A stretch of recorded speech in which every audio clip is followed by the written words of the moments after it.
जी आप कह रहे थे कि भड़काने का काम कर रहे हैं, ये क्या है सर? कौन सी मस्जिद छीन ली इस देश में? देखिए सर, आ रहा हूं अवस्थी जी, अवनीजेश जी आ रहा हूं मैं, बाबरी मस्जिद मृदुल आ रहा हूं अवनीजेश जी, मौका दूंगा आपको निश्चित। बाबरी मस्जिद का डिस्प्यूट दोनों यानी पक्ष के बीच में था, हिंदू और मुसलमान। और वहां पर सुप्रीम कोर्ट का आदेश हुआ, सुप्रीम कोर्ट ने अपना फैसला ठीक है, हिंदू पक्ष के हक में सुनाया। ये हमने बयान उसको- भड़काऊ है या नहीं है? ये किस बात की जिक्र कर रहे हैं ये बताइए आप। ये जो कह रहे हैं कि अपने मस्जिदों की हिफाजत करो, मस्जिदों की हिफाजत तो हर मुसलमान को करना है, करेंगे। उसमें क्या है? हिफाजत सर कब कब की जाती है हिफाजत? जब कोई हमला हो रहा हो, कुछ हो रहा हो। यहाँ तो कुछ नहीं हो रहा। आपने अभी कहा कि सब अच्छे से चल रहा है, बहुत अच्छी बात है, खुशनुमा माहौल है, ये आपका कहना था। नहीं, मैं वही कह रहा हूं, अभी भी कह रहा हूं कि अगर इसमें कोई किस्म की भड़काऊ बात दिखती तो मैं ओवैसी साहब रहने दीजिए, ठीक है, कोई और रहने दीजिए, मैं बराबर बोलता हूं। मैं AIMIM के प्रवक्ता भी हमारे साथ जुड़ गए, उनका रुख करूं। अवनीजेश जी आपके पास आऊं। गोपाल जी मेरे साथ शुरुआत से जुड़ने वाले थे, थोड़ा लेट हो गए तकनीकी खामी के चलते, लेकिन गोपाल जी आपके पास आ रहा हूं। आप तो हिस्सा रहे राम मंदिर आंदोलन का, ये बताइए उस दौरान क्या क्या आपने देखा, दर्शकों को बताइए जरा। मैं कवरेज करने से राम मंदिर आंदोलन से जुड़ा हुआ हूँ और 1984-85 से लेकर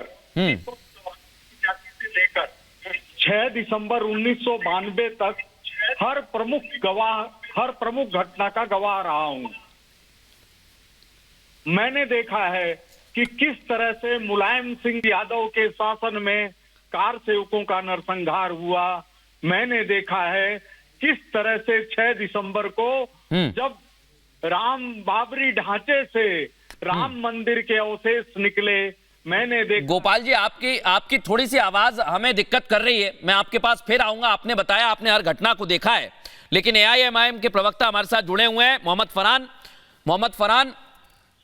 ओवैसी साहब कह रहे हैं कि मस्जिदें छिन ना जाएं, इसलिए उनकी हिफाजत करो। कौन छीन रहा है सर ये मस्जिदें?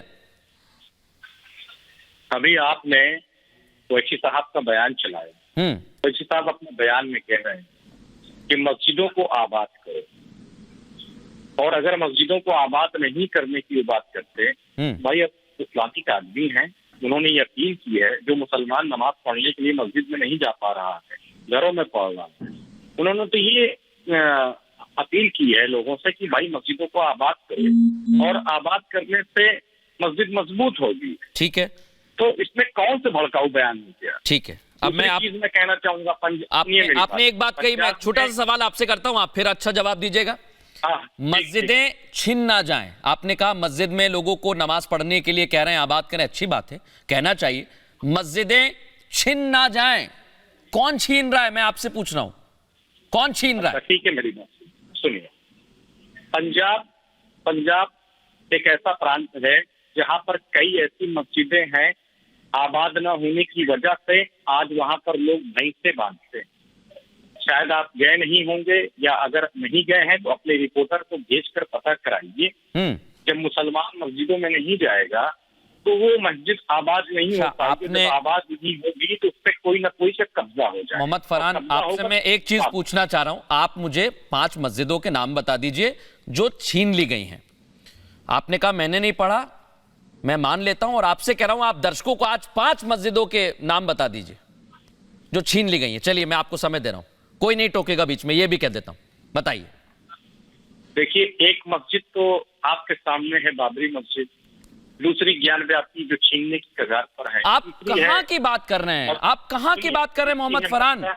किसने ज्ञानवापी मस्जिद छीन ली? 3 मस्जिद तो आपके सामने है। कौन सी मस्जिद छीन ली सर? सुन लीजिए, मैं बता रहा हूँ बात। अरे अब आप कह रहे हैं विवाद खड़ा होता है। आप ये तो है सर, देखिए वो विवाद खड़ा किया जाए। मैं यही कहना चाह रहा हूं सर, इधर उधर की बातें हमें नहीं करना चाहिए, और मैं इसलिए बार बार कहता हूं कि हमें नहीं, सुनिए मेरी बात मोहम्मद फरहान साहब सुनिए।